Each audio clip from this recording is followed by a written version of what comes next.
Hello, welcome to another episode of New Gameplay. Today I'm your host, Jeff Cork, joined today by a full house. We've got Dan Tack. Hello. On the sticks.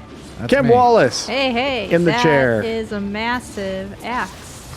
That is an endgame axe, yeah. Oh. That's Yeah. just pretty damn cool. Alex Stadnik in the booth. Hello, friends. What are we looking at here, Dan Tack? This is Nioh 2, Nioh 2. and this axe actually calls to me. It is a yokai weapon, one of the new features in the game. Mm-hmm. After I hit an enemy a bunch with it, it'll actually like start talking to me, What? doing more damage.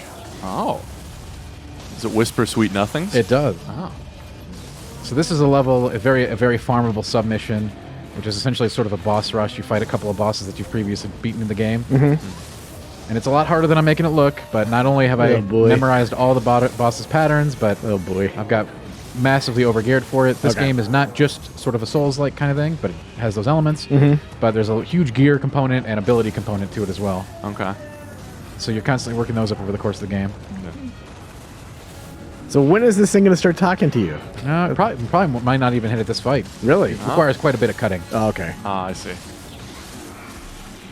Now I'm gonna hit at this guy with a slow spell. This is a combination, so I went with the axe. I'll talk about those red flashes in a minute, but so my build is about being able to use really heavy armor and magic and ninja skills as well. So here's magic. Oh, maybe not. You were supposed to be magic. Okay, here we go. This is a really great spell. It's called Slow. It's a higher tier spell. Nice. All of his actions are like slowed while it's on him, so it's a really great time to just get in there and beat on him while it's active. Cool. I'm actually going to give him a second here, so boom. Dark Zone, this is the Dark Realm. The yokai bosses will turn into the Dark Realm, and all your ki regeneration, your stam essentially, turns to like almost nothing. So you'll need to use your new abilities. The axe is glowing, so it is actually like active right now. It didn't How say often does anything, this happen? all the bosses can take you into the Dark Realm, and it makes life much harder. See that red thing? If you hit the burst counter, when they do that, it means you'll counter it, and you get a bunch of damage and open up a window. And there, boom, that's the level. Chinese tea vessel. Now, this is a really short submission. Yeah. One that I ran a bunch of times. This is probably the best, like, sort of leveling up zone in the mid-game. Okay. There's always, like, submissions to help you get gear and levels. Because you could get a lot of problems in the main missions. Okay. And when I say could get, you will. This game's hard, right? This is harder than the first game. It's one of the hardest games I've ever played. Wow. It's up there with Sekiro and Ninja Gaiden, the original, all that really. Did it make tough you stuff. just so mad, or did you feel like it was fair? Definitely not fair. No? The enemy's mad cheaters in this game at times. Oh, really? No.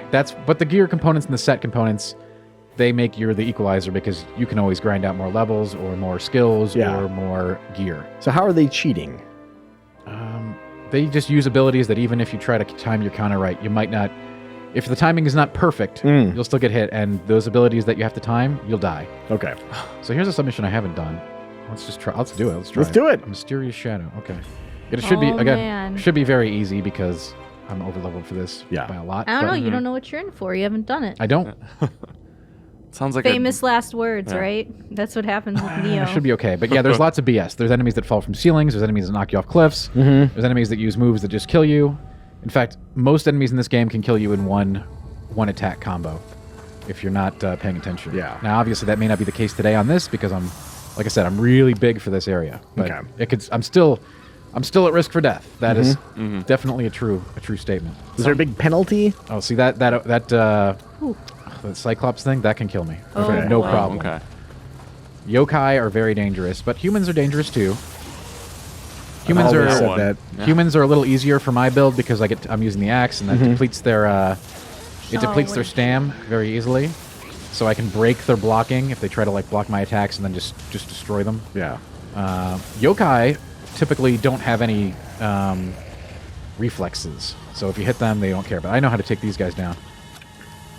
Range Are you telling me you hit the Cyclops in the eyeball, You Dan do. Tack? But hey, some I people can't don't try believe that. it. Alex, you see that? I've never seen anything like it before. Trust me, Unbelievable. you do not want to let that guy get anywhere near you. Yeah. Those dudes will wreck you, and they are not even close to the hardest yokai in this game. I wish I could have been a fly on the wall in that meeting when they figured that out. Where's his weak spot? So that's a carryover from the first game. That exact same enemy type is in the first game. Exact same weakness.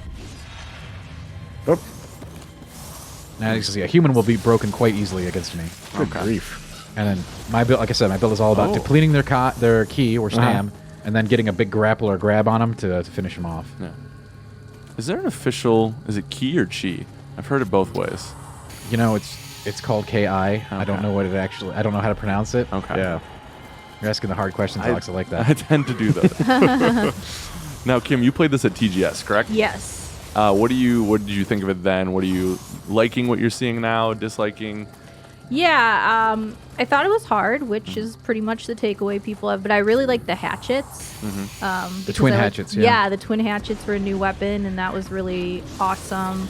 And I also like this time you can customize your character, so I could actually play as a girl, which was fun. Oh, nice. And my favorite part of this is just finding the gear, and seeing how it cosmetically changes your character. I mean, that's, the carrot on the stick, right? And there's a ton of that, including post-game. So just like the first game, once you're finished, you're not finished. There's always more if you want it. And the multiplayer is awesome now with up to 3 people in a game instead of just 2. So you can bring 2 friends along when you get stuck on a boss. Oh, cool. So it's PvE. That is awesome. That's when you get stuck on the boss, right? Yeah, and you probably Not will. if, yeah, when. So there were times in this game where I would get stuck on bosses. Now I didn't have anybody to call in, but I think three times or so I had boss fights that really gave me some trouble. And then other boss fights are like complete jokes. I'm like, wait, when did I trigger phase 2 yet? Oh no, he's dead.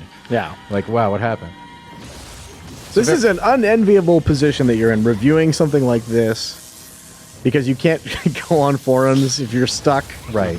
So- I can't say, hey, can you give me a hand? Right. However, a lot of other people, I had the online components on. A lot of other people reached out to me and said, hey, have you beaten this boss yet? Can you come help me? Uh-huh. And I did, Oh, what a That hero. was nice of you. You were working through a review. let's just put it to let's put the point like I felt their pain. Okay, Yeah. I was like, Yeah. I was stuck on that boss for a while. I don't want, let me go give him a hand, especially since like I was really far in the game. They're Yeah. like, can you help me beat the snake? And the snake is like the 3rd boss. So I was like, okay, Yeah. let's go get that snake done. Did you do like a yawn emote afterward or No, anything cool like that? I did this one. Oh, Oh, consummate professional. Oh yeah. Look at him go. They don't have dabbing or flossing or any of that? No, I mean not that I found. No Oh. dabs or fun. There's some fun stuff. Let me go through a couple here. Yeah. So when you're in these submissions, it's all about gearing up. So you want to get these. You want to try to find the chests, and there's tons of hidden secrets to find everywhere. Let's check out some of my emotes. Oh wow. It's a I lot know. more than I thought. Yeah, there's one that's like this one's really cool, but there's one that you need another Tea player time? for. Yeah, I love it. Hey, where did you get that from? and you will drink the tea. In fact, if you wait. Wow. Really, nurse it, really yeah. making you wait for it. It's hot. That's sweet gameplay. This one's cool because you need another player to do it. Like you're waiting, they'll extend the high five, and they need to do it too. But Yeah. since there's no other player here, we can't. What if you just leave someone hanging? That's rude. It doesn't do anything. It's gonna happen. Yeah. Okay, let's try to find our way around this level. So whenever I play Nioh, the first one anyways, I go through this weird like headspace where I get so like determined to beat something that's giving me trouble, and so I keep going back at it because I'm like, if I take a break, I'm gonna forget like this pattern worked here, this whatever. But I also struggle with hey, Kim, take a step back. Maybe give it a day rest, and then you come back and you'll do better. But there's always that like, I go back and forth in between. Like, should I take a break? And I essentially think probably reviewing this, you really didn't have the option to take any. I took there were a couple fights where I had to reset. There were a couple difficult battles in the game where I'm like, okay, Go take a walk. This gets so mad. Yeah. no, not take a walk, but I'd sit there and like I'd lay down in bed with my iPad, Oh. and just think about life. I picture you just staring at the ceiling. Like, is this the job for me? Do I want to do the this? trick is anything to take your mind off it, and then you go back and you just let your muscle memory do the job for you. There you go. Yeah, do you find that works when you just. It works for Souls games. It works for this game. This game a little less. This game is punishing in terms that Souls aren't, because in Souls fights, if you learn the boss, you're going to beat the boss. In this game, you just might not have the gear. Yeah. And that's But you so- said the gear's pretty. there's plenty of gear to There's find. plenty of gear to find. Yeah. It encourages you to do all these. Like I said, I've never done this submission, but had I been stuck in this chapter, for instance, this would be an option to go back and do. But instead, I had that really cool boss rush mission Yeah. that I liked a lot, so I just kept running that one. And you're fairly over level for this area, as you're saying, right? Incredibly over, about twice the level. Because in your review, you talk about how you have to be very methodical because Yes. every corner there's like a trap or some kind of gimmick. I do talk about that, and that is absolutely true. I don't know that we saw it in this. The submissions are very, like I said, the submissions are kind of the relaxing times. Oh, okay. In the real missions, you'll have, an archer guarding one of those Cyclops guys. So if you engage the Cyclops, you start getting shot, and then you maybe you try to run to the side, and there's an enemy there you didn't even see. Yeah. And then there may be 2 other guys in a pit next to them, and a water hole, and there's the game tries to kill you very hard. Yeah. It makes no bones about it. I'm not sure where to go right now. I should have picked a mission I had already done. Is there no jump in this? There's no jump. Ah. There's a roll. There's a block. Did you develop a victory dance for when you finally did take down? No, I'll say this. In Souls games and stuff, usually it feels really triumphant when you beat a boss, and this is just like, okay, can we go to the next one now? Oh man. It's like I got through it. It's not a detractor, mind you, but you don't get that sense of triumph. Okay. That comes probably, I guess, from getting a good gear pickup or something, right? You just feel like, yes. Getting a new finally. axe or something from the tea house, which we'll check out as soon as The I get out of tea here. house. Okay, so here we are back at the map. This is where you pick your missions from main missions, submissions, whatever, all that stuff. So you've got a hut. Okay, so this is the most basic thing. You start the game with this. You can manage your equipment sets, your builds, change your appearance. You can go to different huts, sort of like if you're familiar with Monster Hunter. You have different kinds of huts that you can pick. And this is more of the nicer looking Okay, let's ones. go to those tea utensils. Yes, so this is what you get at the tea house. So I have the recommended placement. You have a little setup in here. And you can you've got all these little tea pieces that you collect through the course of the game. So your character's kind of a big dork for tea. Yeah, well, actually, you're not. But let's show you who is. We'll skip the other few for now, The hidden and we'll go to the tea house. This unlocks in the mid game. So you're telling me it's hidden. Yes, and so this guy's the guy who you give the tea utensils to, and he's like, okay, let's see what we got here. Man, that's an epic neckbeard. I want one like that. Yeah. And he will do the full appraisal. I don't know if you want to watch the whole thing. He lets you know how good your tea is? Yes. Well, your tea, to be more precise, your tea wear. Tea wear. Oh, you're not making the flavor for it. Nah, just passable. Well, you know what? Add it to the collection. Have you ever made him really happy? Yes, I have. What does he do when he's really happy? Oh! We might get to see that here. We'll go. Okay. Let's try it. Let's so this, try it. Just a sec. So you join a clan, okay? I joined the clan for axes, obviously. The clan's usually tied to a weapon. So this basically, I'm helping out all the other axe players when I play. Okay. And you're against all the other clans in the game, as you can see here. So I'm number 6. So apparently axes are not favored.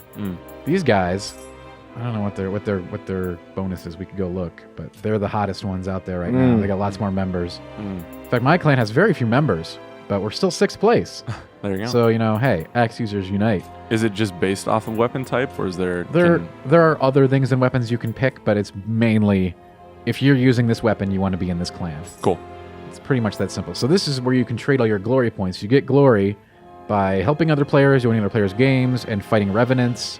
So basically activities that you don't have to do, optional activities. But these masterpieces are awesome. So if let's say you're stuck on a guy and you're like, I don't want to go farm, and I've got a bunch of glory, let's get a new, for me, obviously, it would be an axe. So, and take a look. Oh, you've got a lot of glory. That's for sure. Is that good? See, I got a good one, so we had a very good reaction. Yes, this looks pretty good actually. It's got fire. Yeah, this one's very nice. It has fire automatic, more melee damage. It'll cost me less to swing. Wow, this is actually a really good one. Attack bonus D+.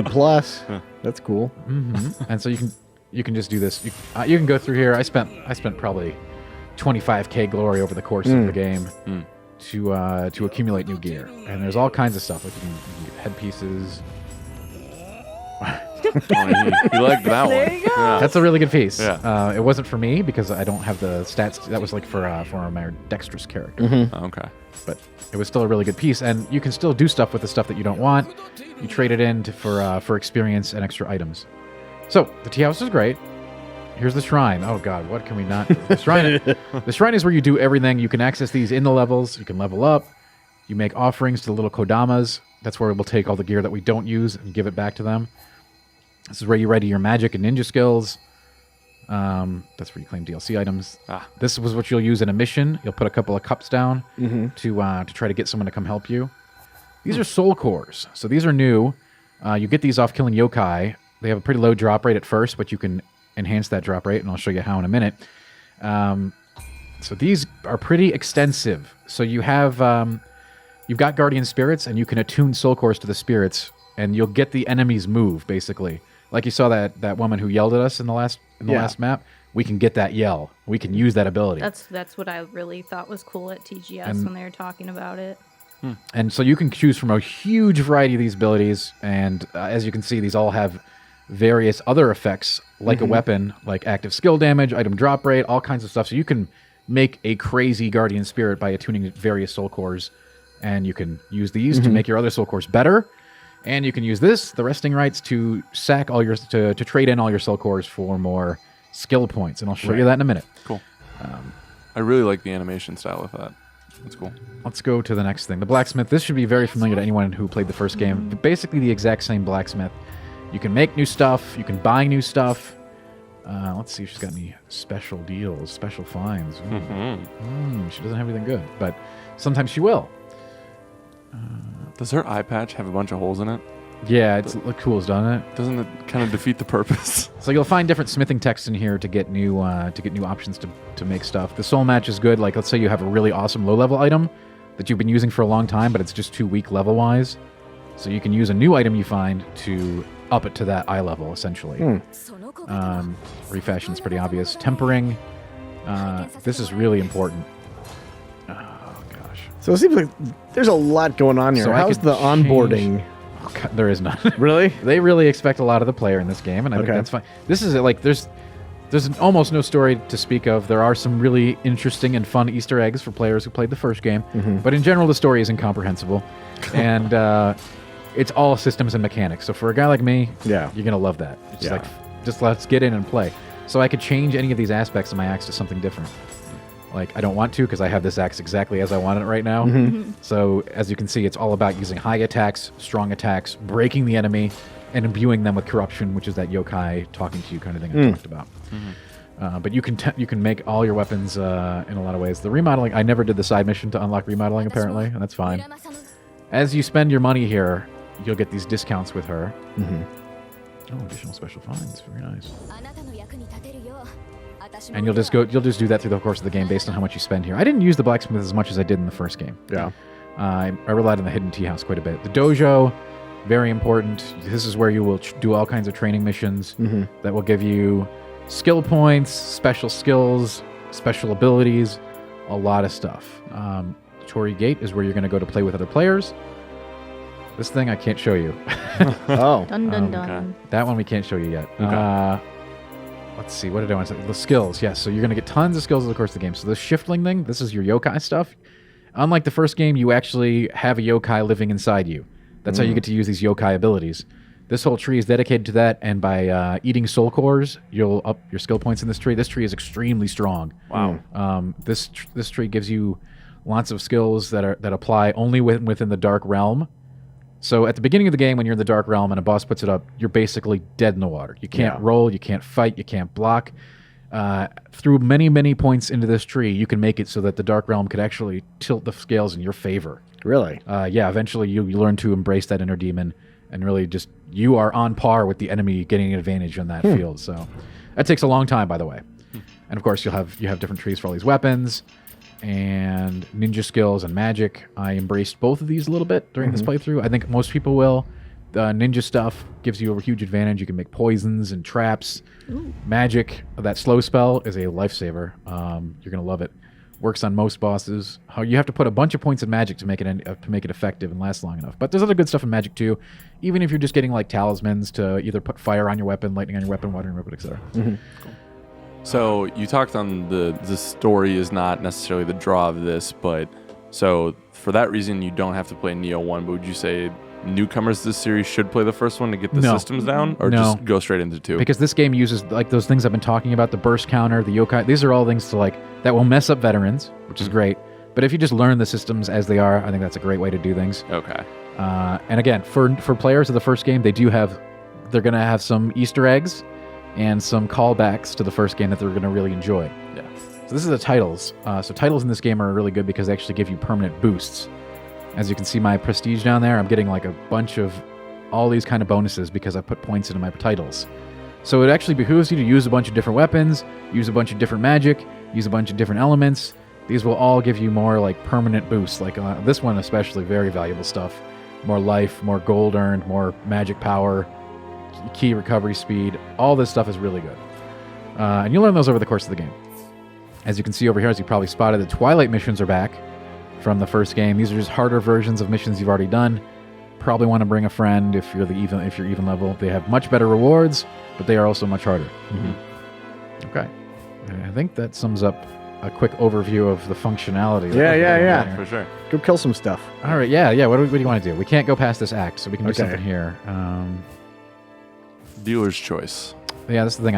We don't have time for a full mission. Those actually take quite a while. Okay. But we could do any submission we want. The missing gun.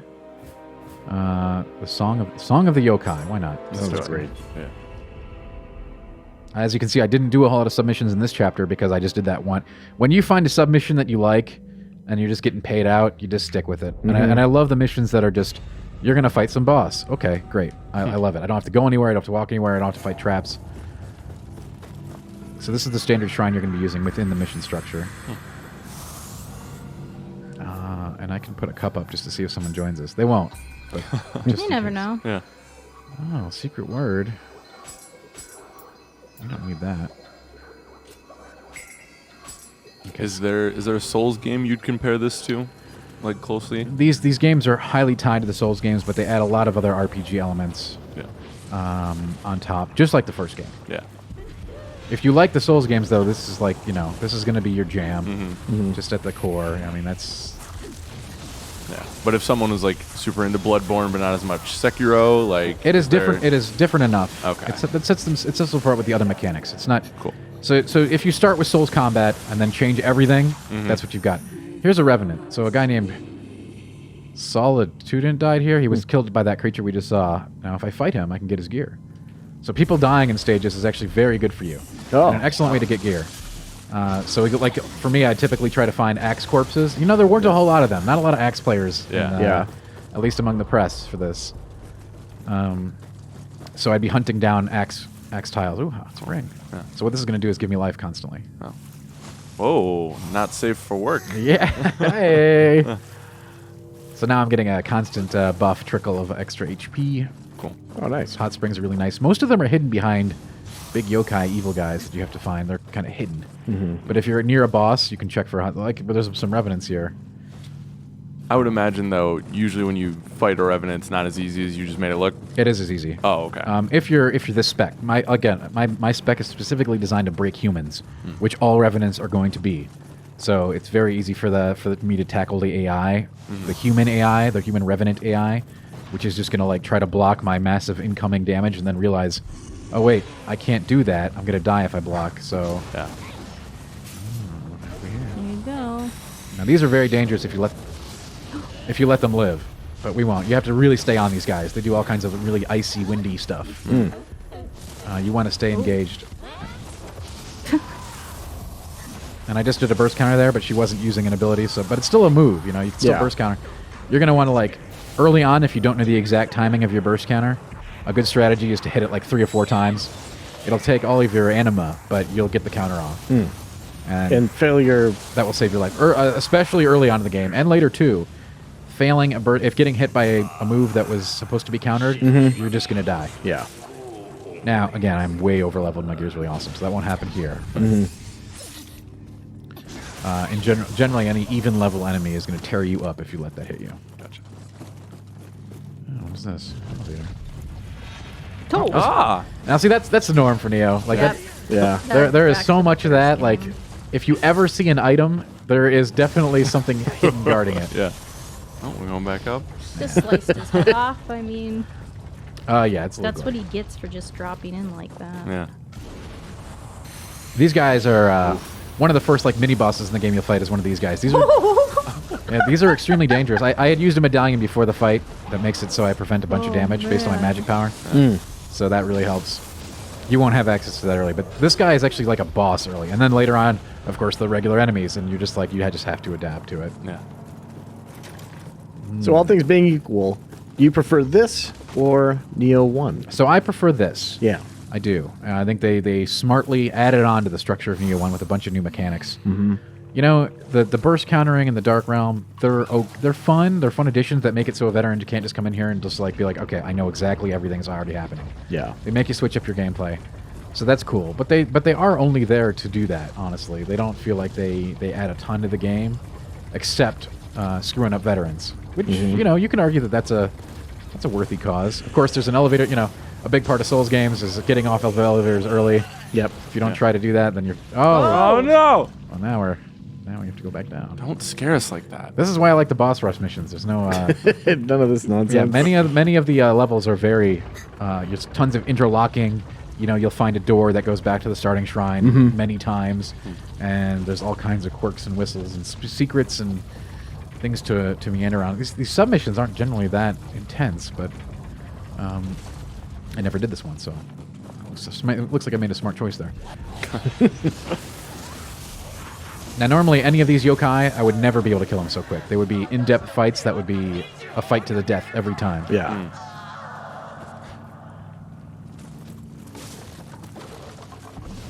Whoever's going to watch this on mute is going to be like, wow, this game looks so easy. This could kill me. Really? This is double yokai. Yeah. Oh. See, I burst countered that one, which is nice. And I also used an anima ability on top. Now, there's 3 different kinds of burst counters. I'm using the brute one, of course. That's the one where you have to hit them before they do the move. But then you have other ones, like the phantom one, which is more the magic-oriented one.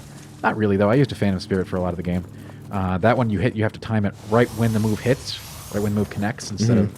So depending on your playstyle, you're going to pick a different spirit. But you'll probably use a bunch of different spirits as they become available to you.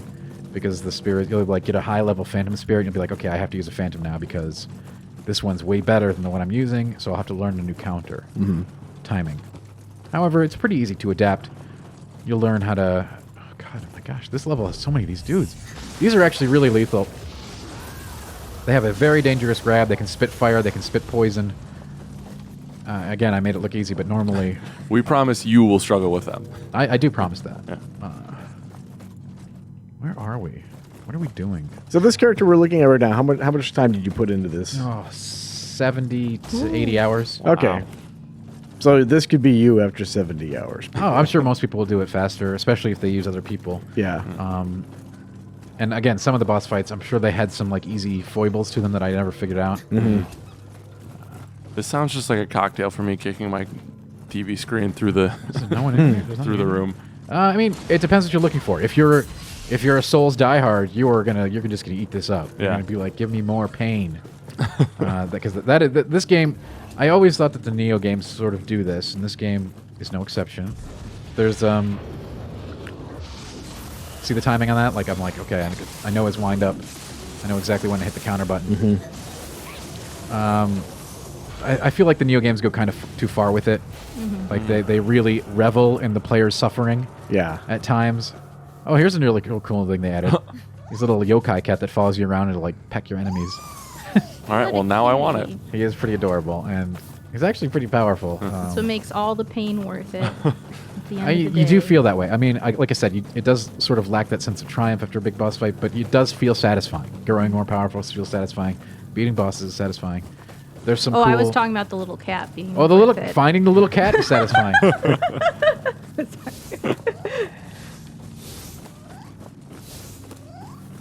So I'm assuming I have to use those tiles that we found somewhere. This is what would drive me nuts sometimes with the first game was like I would just get lost in a freaking area and just feel like I was just going around and round and round. Yeah. Well, that actually doesn't happen to me.